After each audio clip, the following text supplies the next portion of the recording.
this, yeah. Who is the immigrant? If we are living in the same land, sharing the same sun. And we welcome to Impact Talks Amaka Akudinobi, attorney at law who runs her own firm in Los Angeles. A woman with an enduring interest in social justice, she put her principles and vision into voluntary work early on at Metoo Center, Los Angeles, California. In 1996, the Los Angeles County Bar Association recognized her as an outstanding family law volunteer. She has also received 4 awards of merit from the National Center for Missing and Exploited Children. She is currently on the United States Secretary of State's Hague Attorneys Panel. Ms. Akudinobi's passion for social justice issues led her to form her organization, Sisters in Diaspora, an organization that seeks to empower, educate, and enlighten women. A seasoned speaker, Ms. Akudinobi has attended and spoken at the United Nations Commission on the Status of Women. She is a board member of the Asomugwa Foundation for the annual Global Women's Conference. She is also a board member and director of special projects for the Life and Times magazine. She was one of the people that organized the Bring Back Our Girls rally in the Los Angeles area for the missing Chibok girls in Nigeria. Ms. Akudinobi is also the former president of the Anambra State Women Organization of Southern California, whose mission is the promotion of Igbo culture and empowerment of women both in Nigeria and the diaspora. Now, that's quite a resume of a leader. So, welcome to the show. Thank you for having me. You know, the show is all about bringing leadership, people that take charge. But let's start from the beginning. What brought you to the United States in the first place? What's there not to come to the United States from? Exactly. For yes. Schooling, love, adventure. Oh, love. I like that. All of that. A lot of fun things to do here.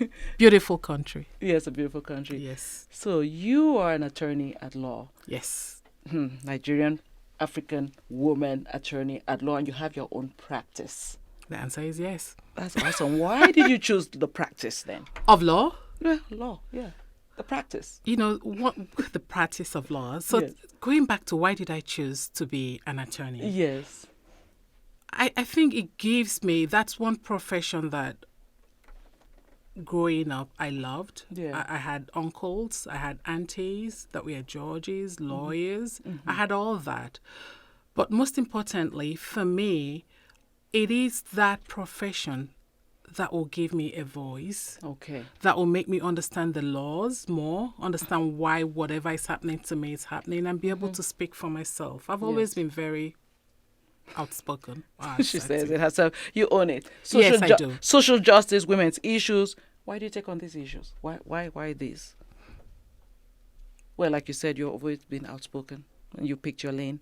I Tell us picked why. my lane, and I picked my lane early in life because when you are surrounded by stories of women Okay.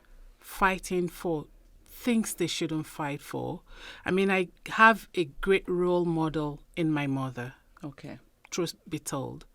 My mother has always been involved with women issues, still is involved with everything about women issues. And it's so easy to probably you have a bunch of her friends over, you're there to give them drinks. There's no way you wouldn't hear some little droplets of wisdom coming out. True. And so that would change your attitude to things. And I remember a particular story growing up, a lady that lived on my street. Hey, if this is your first time visiting TIMTV channel, make sure you hit the subscribe button here below and ring the notification bell so you will be notified when we post new content. A lady that lived on my street whose husband died, left her with 5 kids, and sadly, his siblings came over and practically took everything from her and the kids. And basically, she had to move out of his house, their house, his house. She had to move out. I know. So she had to start all over. And that story stuck with me. Don't want anybody to be treated that way. It's awful. You know, and so I think that might have shaped this passion that you have, because you talk at the United Nations, you do all this work. So, and that's a story that most a lot of cultures can relate to in Africa. I Yes. know. Tell us some of the other issues that African women face. Oh my goodness, how many hours do you have, or how many Well. years do you have? African women, our stories and our struggles are multitude. Do we start with female genital mutilation? Or do we start with lack of inheritance rights? Right. Or do we start with basically not even having rights to our husbands or our community property, as we call it, say in California? Or do you start with widows' rights, not having access to land? Too many to name. You're talking about Africa, where a good percentage are rural women, and they need access to land to be able to farm. Your land doesn't belong to you. It belongs to them. Absolutely. So where do you start? So how do we help African women in the diaspora? How can they support the women back home? Because I know this is prevalent there. Is it also happening here, though?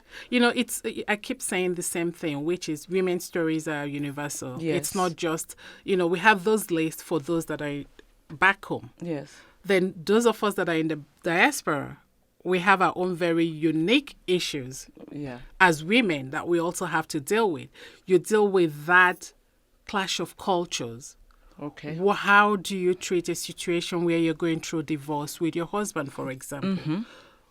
Do you really go after him and get what is fairly yours? Or do you just say, oh no, he's my husband, I can't do anything? What will the society say? Exactly. So those of us that are women that live in the diaspora, we also have our own unique issues. Or how do you deal with a situation where you have property back home, for example, in Nigeria, that are all in maybe your husband's name, and you're going through a divorce and you can't even get your share of it? So tell me, in a society like the United States, we find out that there's sexism everywhere. But I guess maybe here there's protection. Yes. Right? But have you encountered in your practice women who don't even know that they have rights here? And how do we get the message out to them to know that they have rights? Because we take these cultures from back home and we bring them here, and some don't even know. So out here in the diaspora, a lot of women that live in the diaspora belong to their community groups. Yeah. Belong to their community groups. So their community groups are usually a source to empower them to speak on those issues, to share information. And we literally have to speak. We can't afford to be silent anymore. So those groups help them share that information and, pass it on. Wow, what a tall order you have. But thank you so much for doing this amazing work. So what's your message to women here in the diaspora about how we should be supporting one another, and especially back home? Last word. My message is, please speak up. Don't look down on the other woman. Don't involve yourself in petty gossips about why is she doing this, why is she divorcing her husband. Figure out exactly what's going on and be there for each other. Attend conferences. You will learn a lot. You will get empowered. There is amazing information out there for women. Well, you heard her. She said it. And if you ever need any help, be sure to reach out to Amaka Akudinobi. Okay, law offices. Law offices. Yes, very powerful women should be out there for you. So, ladies, you heard her story and what she does. Thank you for sharing your story, and we hope you come back. Oh, definitely. Absolutely. Thank you for having me. You're welcome. And this is Impact on KPFK 90.7 FM. I'm Pamela Anchang. Thanks for watching today's video. For more TIMTV videos about immigrant lifestyles, click on the subscribe button here below and ring the notification bell so you will be notified when we upload new content. We upload new content every single week. See you next time on TIMTV.